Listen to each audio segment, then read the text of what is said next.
Welcome to Twilight Fables, where the stories you thought you knew are never quite what they seem.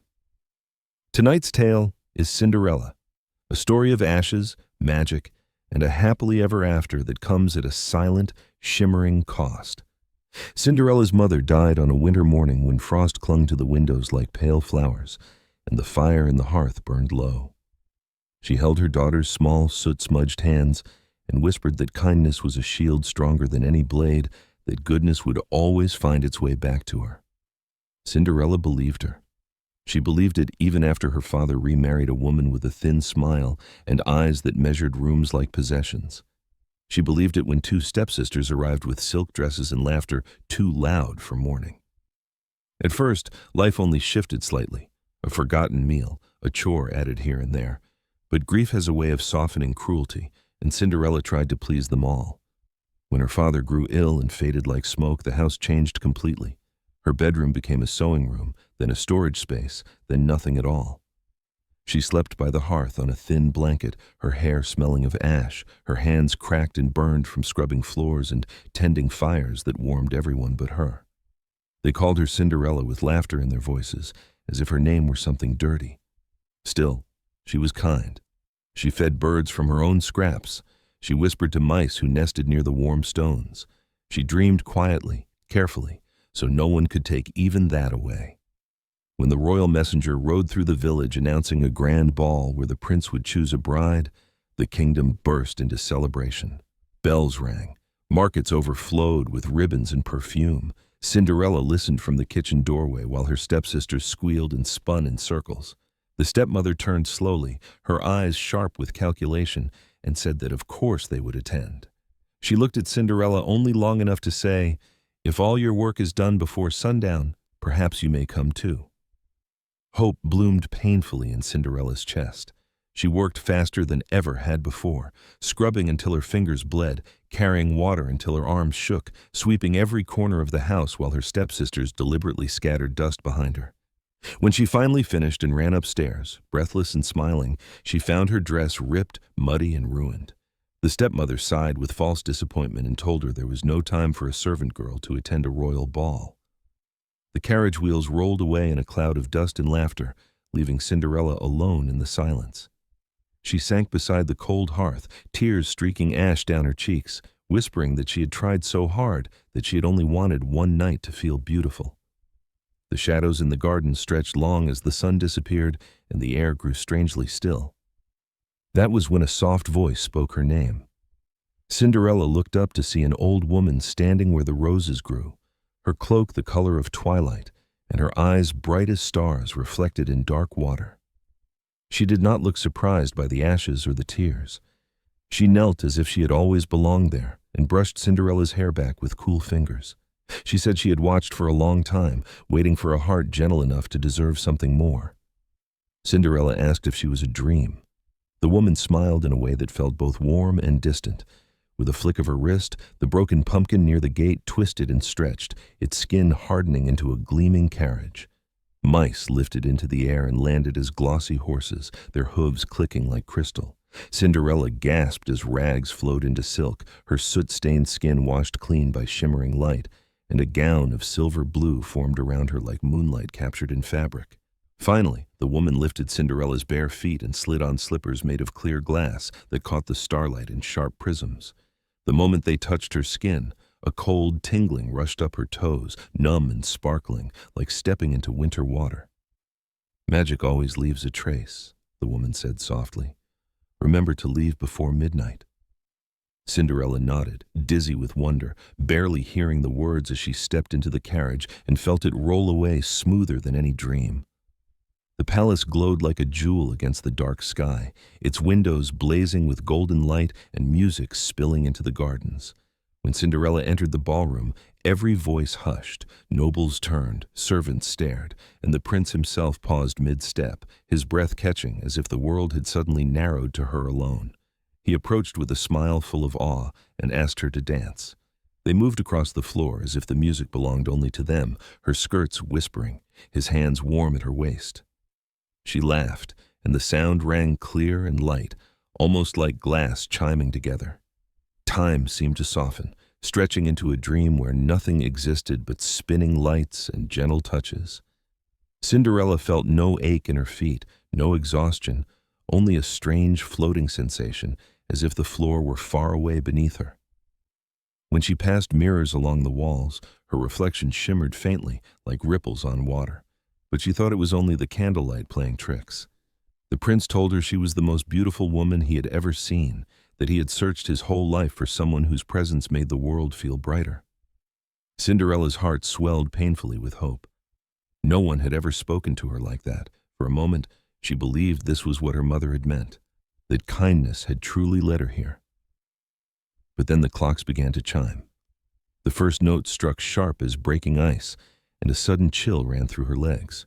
The tingling returned, stronger now, and her gown stiffened slightly as if cooling in invisible air. Panic flared in her chest. She pulled away from the prince and ran, the music warping behind her into something hollow and distant.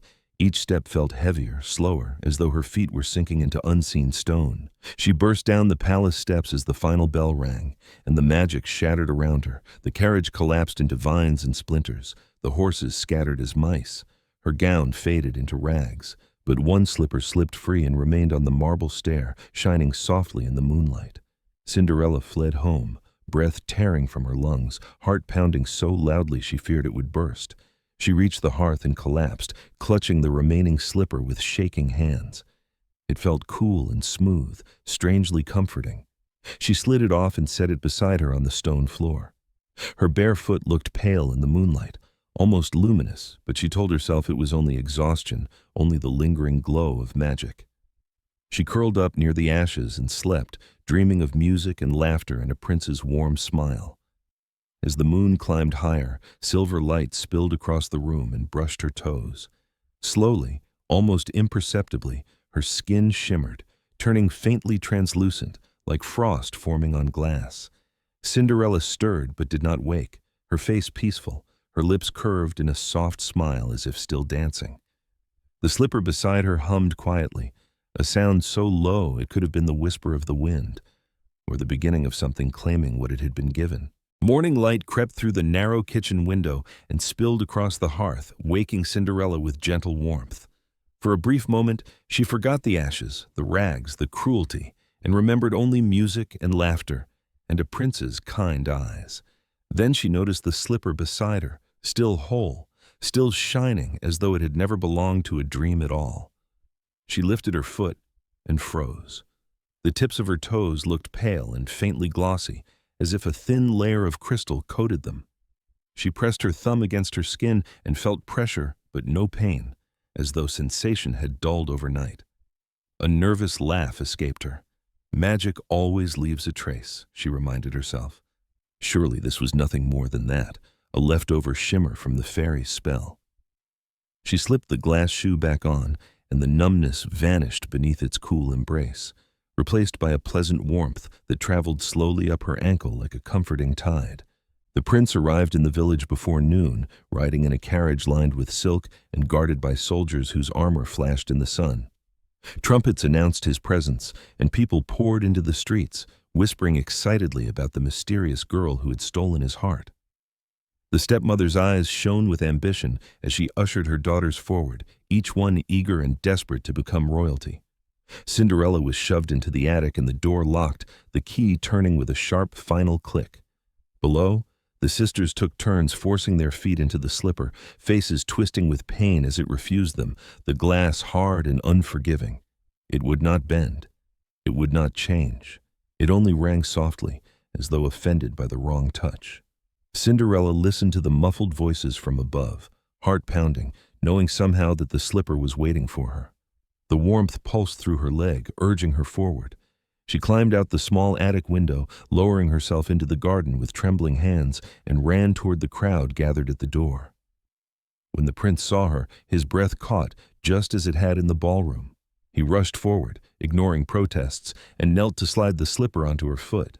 It fit perfectly, as though shaped only for her. The moment it settled into place, a wave of warmth rushed up her calf, stronger than before, spreading like liquid light beneath her skin. Cinderella swayed slightly, but the prince caught her, smiling in wonder. He declared her his bride before the gathered village, and cheers erupted like thunder. The stepmother's face drained of color while the stepsisters stared in disbelief. Cinderella looked at them with gentle eyes, not with anger or triumph, only quiet calm.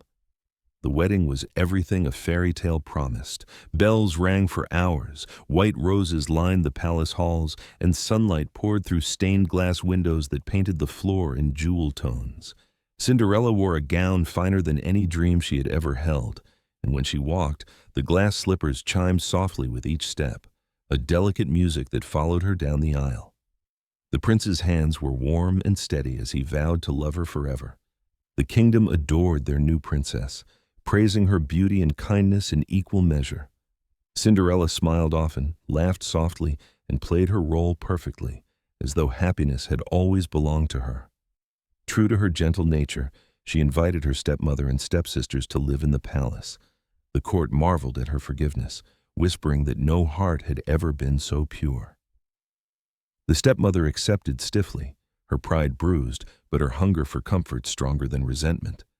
The stepsisters arrived in borrowed finery, eyes darting across the vast halls with envy and longing. Cinderella ensured they were well cared for, but not honored. One sister was given work in the kitchens, scrubbing pots and carrying heavy trays from dawn until night. The other was assigned to clean the endless palace corridors' floors, polishing floors so reflective she could see her own exhausted face staring back at her. Nobles passed them daily, some recognizing them, others only seeing servants in plain clothes. Whispers followed them like shadows. Laughter, too.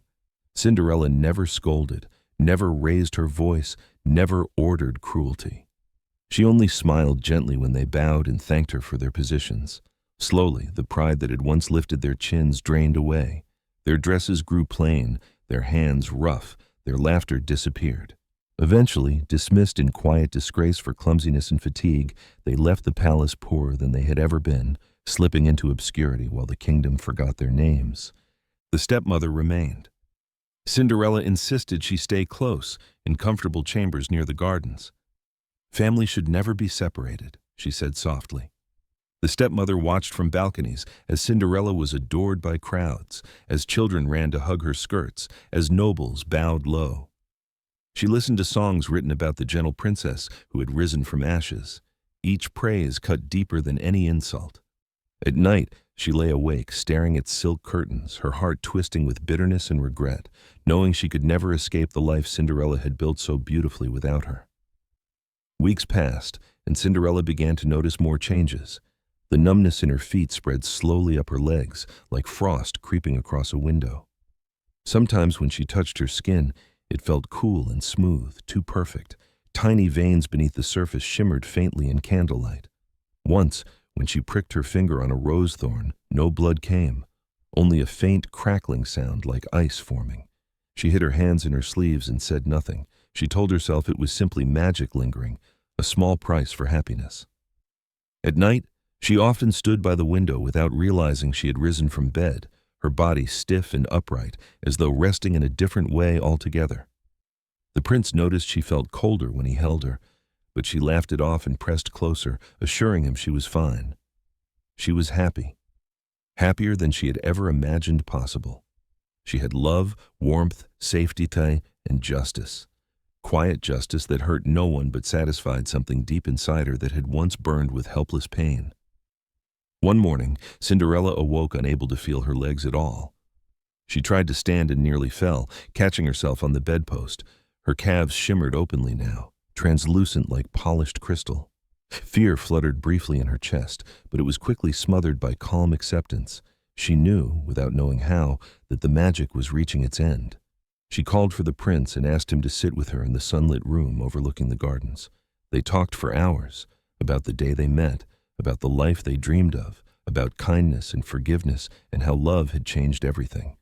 Cinderella listened to his voice, warm and steady, as sensation slowly faded from the rest of her body. The shimmering climbed her waist, her chest, her shoulders. Her breath came softer, slower, but she felt no pain, only a strange, peaceful stillness, as if she were finally resting after a lifetime of exhaustion. When the glass reached her hands, she squeezed the prince's fingers gently one last time and smiled. "Thank you for giving me a beautiful life," she whispered. Light spilled across the room as her skin hardened completely, her body turning flawless and clear, her gown frozen in delicate folds, her face serene and smiling as though caught in a perfect moment of joy.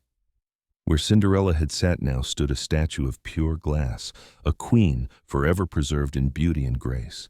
The prince wept as though his heart had shattered, but he believed with all his soul that she had been too pure for the world to hold.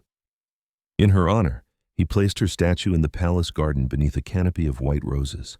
Sunlight turned her into a prism of colors each morning, casting rainbows across the stone paths. People came from distant lands to see the glass queen, to touch the cool surface of her hand and whisper wishes of love and hope. Songs were written about her kindness, stories spread of the servant girl who had become a princess and then a miracle. And every day, the stepmother was made to walk past the garden. She saw Cinderella shining more beautifully than she ever had in life, adored forever, untouched by age or hardship. She heard visitors praise the gentle heart that had forgiven even those who had wronged her most. Sometimes she fell to her knees before the statue, whispering apologies through tears. Other times, rage twisted her face as she cursed the glass that reflected her own aging features back at her. But the statue never answered. Cinderella's lips remained curved in a peaceful smile, her eyes forever bright, her revenge complete, not in blood or screams, but in love, success, and a beauty that would outlive them all. Thank you for joining us in the world of Twilight Fables. If you enjoyed this tale and want to hear more stories like this, please subscribe and hit the notification bell for more.